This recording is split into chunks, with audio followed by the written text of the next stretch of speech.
पति ब्रह्मचारी।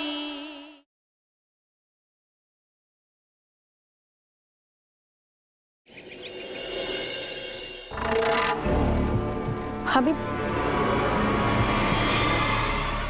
आप यहाँ इस वक्त किसे अरेस्ट करने आई हैं? उससे जिसने एक अपराधी को शरण दी। श्रेया, ना घबराने की जरूरत है ना झिझकने की जरूरत है, बस पुलिस होने का फर्ज निभाना है। चलो।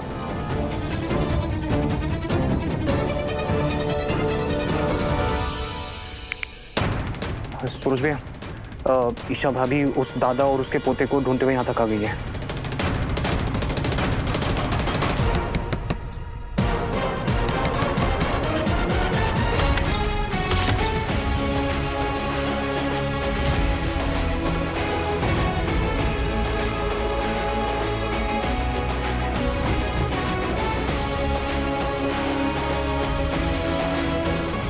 मिशु की ईशु, आप जल्दी घर आ गए आज।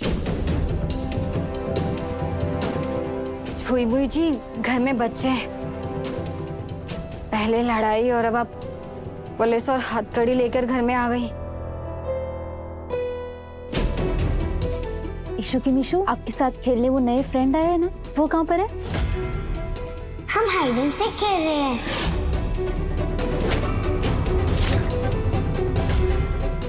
इसलिए वो छुपा है।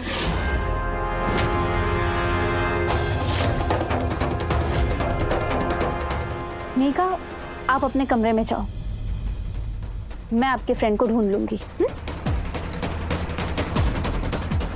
मोनिका भाभी, जब तक पुलिस की कार्यवाही खत्म नहीं हो जाती तब तक आप बच्चों के साथ कमरे में ही रहना प्लीज।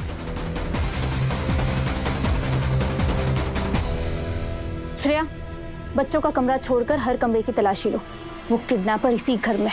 ओके ईशा। उम्मीद करती हूँ कि दादा भाई उसूलों का इतना पक्का तो होगा कि उसने गुनहगार को बच्चों के कमरे में नहीं छुपाया होगा।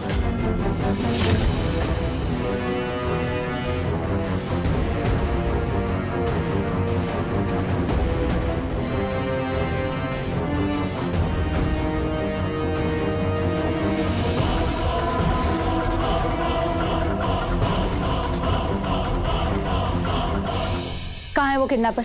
माफ कीजिए आईपीएस साहिबा, मैं किसी किडनैपर को नहीं जानता। ये आदमी मोहल्ले में दादा भाई को पूछ रहा था, पर ये बात मुझे खुद ताइमा ने बताई है। तुमने वादा किया था ना, तुम मेरे काम के आड़े नहीं आओगे।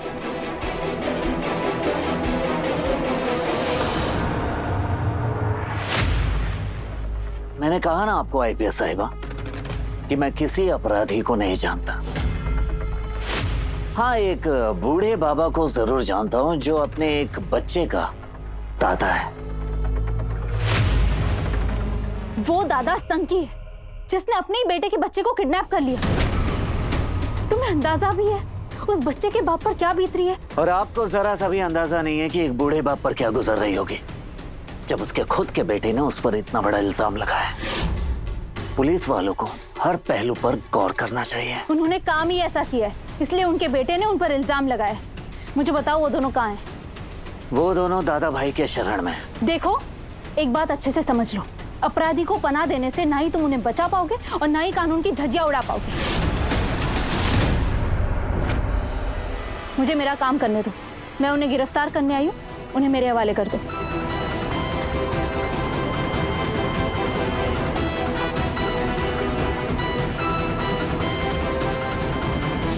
आप उन्हें अरेस्ट करना चाहती है ना, तो ठीक है।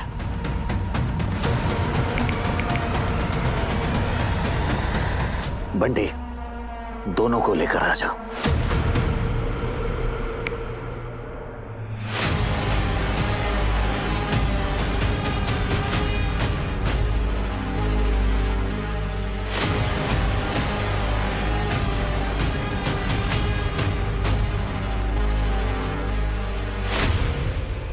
बेटा, बेटा आप ठीक हो ना?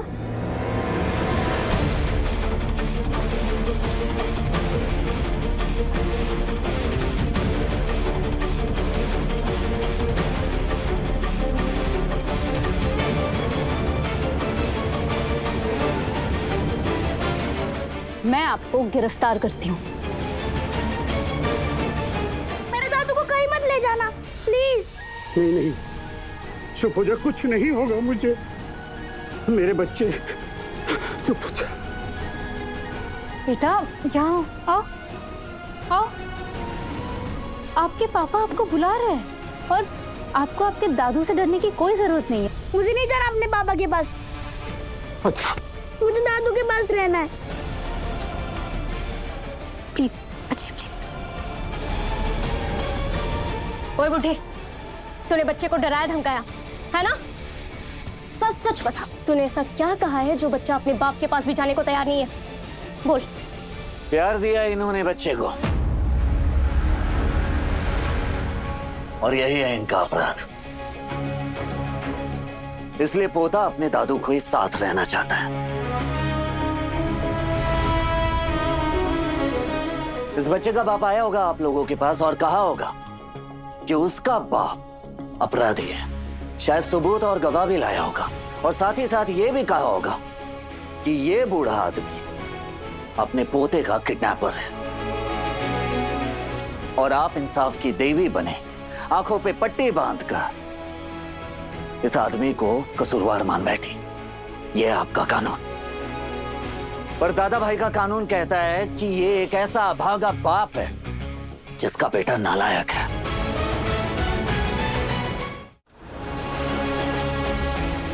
इस बच्चे के जन्म से लेकर आज से ठीक 6 महीने पहले तक इस बच्चे को इसके दादू ने पाला पोसा है। उस वक्त इनका बेटा और बहू इसी शहर में अपने नाम काम जमाने में लगे हुए थे। किसी को कोई परवाह नहीं थी। 6 साल बाद अचानक एक दिन वो आए और इस बच्चे को अपने साथ ले गए। और ये बूढ़ा बाप उनके किसी काम का नहीं था, तो इस बूढ़े बाप को उन्होंने वृद्धाश्रम में छोड़ दिया।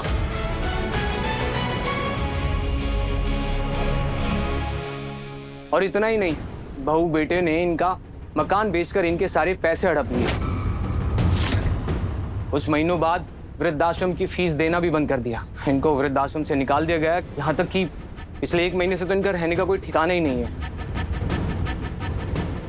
कल इनके पोते का जन्मदिन था।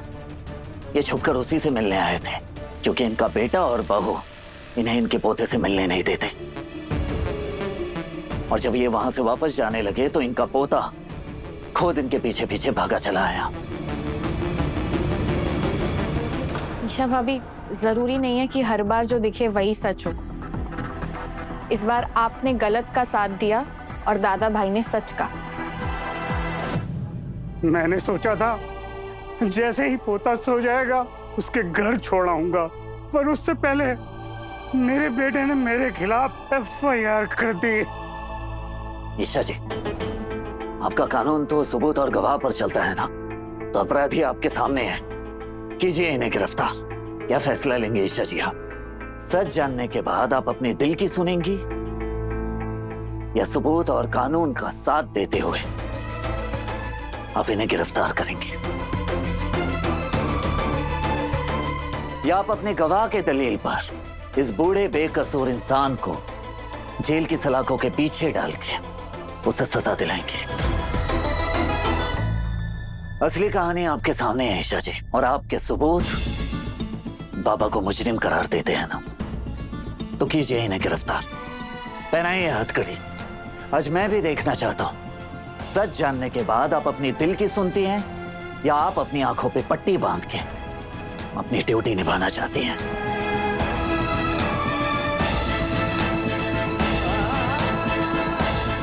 मेरे दादू को कहीं मत ले जाना, मैं चलूंगा आपके साथ।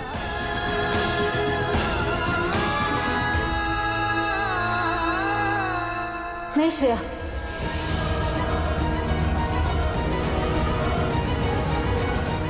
इन्हें हथकड़ी मत पहनाना। अगर आज मैंने आपको हथकड़ी पहनाई तो इंसानियत हार जाएगी, पर कानूनन आपको पुलिस स्टेशन आकर अपनी स्टेटमेंट लिखवानी होगी। आपको आपकी आप बीती बतानी होगी। Thank you. अगर मेरे पापा पुलिस स्टेशन में हो गए तो दादू के ऊपर बहुत गुस्सा करेंगे। आप भी चलेगी ना पुलिस स्टेशन? आपको और आपके दादू को किसी से डरने की जरूरत नहीं है। मैं हूं ना आप दोनों के साथ, और मैं जितना हो सके उतना कोशिश करूंगी कि सरकार की तरफ से आपको मदद मिल जाए।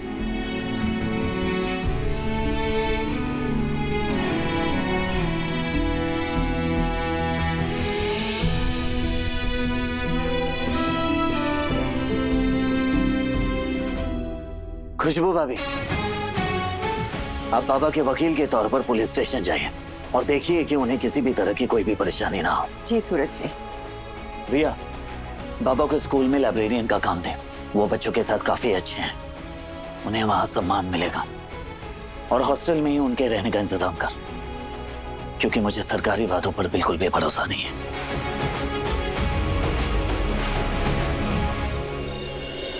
मम्मी जी, आपको पता है छुई मुई जी ने कमाल का फैसला लिया है। कानून भी नहीं तोड़ा, इंसानियत भी दिखाई और किसी को जेल भी नहीं जाने दिया। दादा पोता दोनों को बचा लिया। कुंज बिहारी मैं हारी। भगवान ऐसी समझदार बहू सबको दे, ना कि तेरे जैसी चालाक लोमड़ी। मेरे लिए कभी तारीफ निकली है आपके मुंह से जो आप करेंगी? जब देखो तब छुई मुई जी के गुण गाती रहती हैं। तारीखी क्या मन में बड़बड़ा रही है, हैं? सब सुनाई देता है मुझे। हाँ, तेरी मैं तारीफ नहीं करती हूँ और महारानी के हमेशा गुणगान करती हूँ, यही चल रहा है ना तेरे मन में? नहीं नहीं नहीं नहीं मम्मी जी। हाँ तो गलत क्या है? मेरी ईशा बहू है ही इतनी प्यारी। मोनिका भाभी, ऐसा कुछ भी नहीं है। ताई माँ बस सबको छेड़ रही है। दिल तो कर रहा है अच्छे से सुनाऊं। बड़ी कामकाजी बहू मिली है ना, तो उसी से बनवाइए रोटियां। मम्मी, मम्मी क्या है? आइए। अरे कहाँ ले जा रहे हैं? अभी रोटियां बनानी बाकी है भाई। वो मोनिका बना लेगी। आप चलिए मेरे साथ। आइए आइए आइए आइए आइए आइए आइए आइए आइए। क्या कर रहा है? बस एक मिनट, ये लीजिए और यहाँ बैठिए। आइए, देखिए मैं आपके लिए क्या लाया। क्या है ये? अरे वाह, गर्दन मसाजर।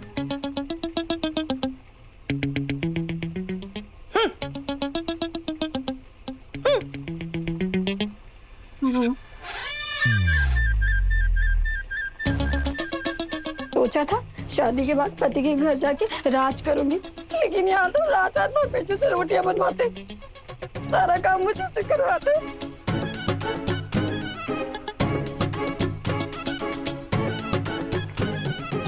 मम्मी, आपकी गर्दन में दर्द रहता है ना, इससे मसाज करके 2 मिनट में छू मंतर हो जाएगा। हाँ।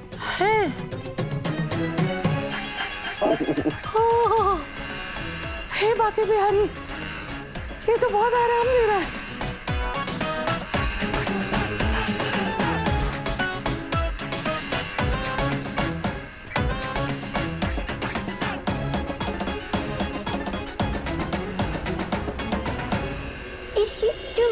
ठीक जाएगा। अपनी माँ के लिए इतना महंगा महंगा गिफ्ट, और मैं अगर समोसा मंगवा लूं तो बाबू पैसे नहीं है, रोने लग जाते। अब क्या पैसे पेड़ पे उग रहे, बैंक लूट के लेके आए। इसे बंद कर।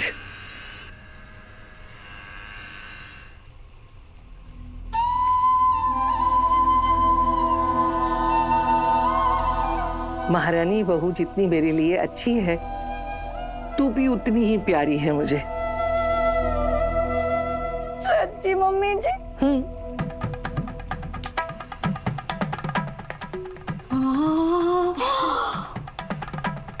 बाबू, दुनिया कितनी तरक्की कर रही है। देखो ना कैसी कैसी चीजें बना रही है मसाज। बाबू स्पीड। ये कहाँ तक गया? मोनिका भाभी क्या कर रही है? अरे क्या कर रही है? अरे मोनिका भाभी,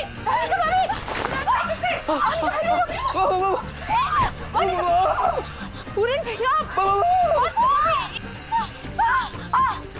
मोनिका भाभी, अरे सब बर्बाद कर दिया। मोनिका भाभी, अरे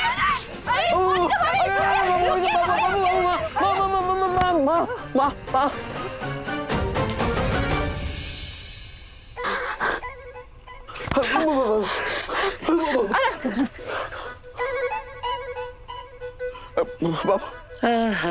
हे बाकी बिहारी पुरुष कमरे में लेके जा जा। हाँ बाबू तू तू तू ठीक है ना? देख ज्यादा दिमाग मत चलाइयो हाँ, अब नहीं तो शॉर्ट सर्किट हो जाएगा। अब चल कमरे में चलते हैं। उठ जा उठ जा उठ जा। चल हे कुछ बिहारी, इस पागल के चक्कर में देवर जी को खाना देने में भी देर हो गई। मैं देख के आती हूँ। मैं पापा जी के लिए खाना ले जाऊं? जा।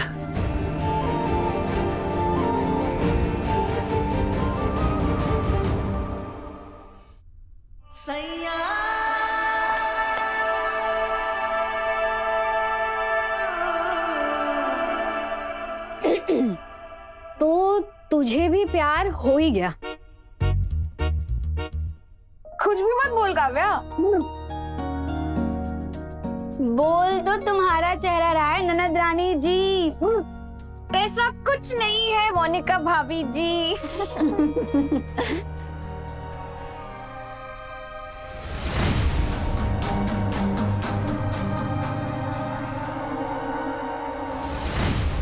कहाँ से आए झुमके? ये तो मैंने अपने लिए खरीदे माँ। ऐसे क्या देख रहे हो आप लोग? अब क्या मैं अपने लिए कोई चीज खुद से खरीद भी नहीं सकती मतलब? हाँ हाँ ताईमा, रिया अपने लिए खुद क्यों कुछ नहीं खरीद सकती? अच्छा रिया, तू मुझे एक बात बता, पिछली बार कब तूने खुद के लिए कुछ खरीदा था, वो भी अकेले? मान ले रिया, प्यार से भागने वाली हमारी रिया को प्यार हो गया है। माने माने माने माने माने माने माने माने। मैं शर्त लगा सकती हूँ कि हमारी ननद रानी जी प्यार में गिरफ्तार हो गई है किसी के, है ना? आजकल बाहर से जब भी आती है ऐसे झूमती हुई आती है। जब भी फोन पे कॉल आता है तो ऐसे चुपके से घुस के बात करती है। Hello, how do you doing? Hello भाभी, आप लोगों को मुझ पे नहीं, सावन की पूजा की तैयारियों पर ध्यान देना चाहिए। माँ अभी तो 4-5 दिन ही बचे हैं सावन लगने में। और वैसे देखो ना, मैंने तो अपने लिए झुमके खरीद लिए, प्यारे है ना? आप लोग भी ना अपनी श्रृंगार की शॉपिंग कर लो वरना लेट हो जाएगा। अरे मुझे अभी याद आया, मोनिका भाभी आपको याद है क्या पिछले सावन के झूले में आपने कैसी गड़बड़ कर दी थी? दारी की, अगर अब की बार तूने सावन की पूजा में कुछ गड़बड़ की ना, मुझसे बुरा कोई नहीं होगा। पापा आपको याद है बचपन में जब मैं स्कूल में पढ़ाई नहीं करता था तो आप अक्सर मुझे पीड़ा करते थे और मैं नाराज होकर स्कूल से घर वापस नहीं आता था और फिर आप मुझे ढूंढते थे और जहां मिल जाओ वहीं मुझे पीटा करते थे। पापा प्लीज प्लीज एक बार उठिए ना, पीटिए ना मुझे पापा प्लीज। पापा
ईशा जी आप?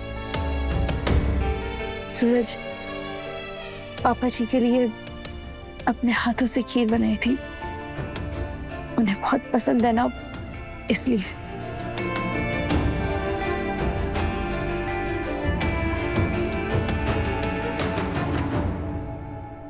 पर तुम खाओगे तो उन्हें बहुत अच्छा लगेगा।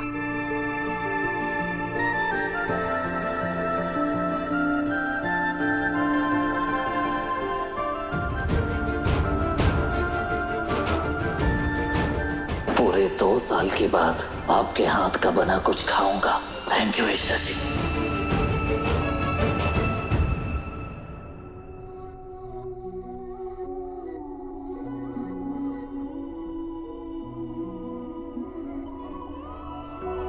तू ना जरा सा भी मेरी तरह, ना कहीं से मैं तेरी तरह, मिलके भी दोनों है अजनबी। कैसी है ये दास्तां, ये दास्तां। तू कहाँ मैं कहाँ, तू कहाँ मैं कहाँ, तू कहाँ मैं कहाँ, तू कहाँ मैं कहाँ।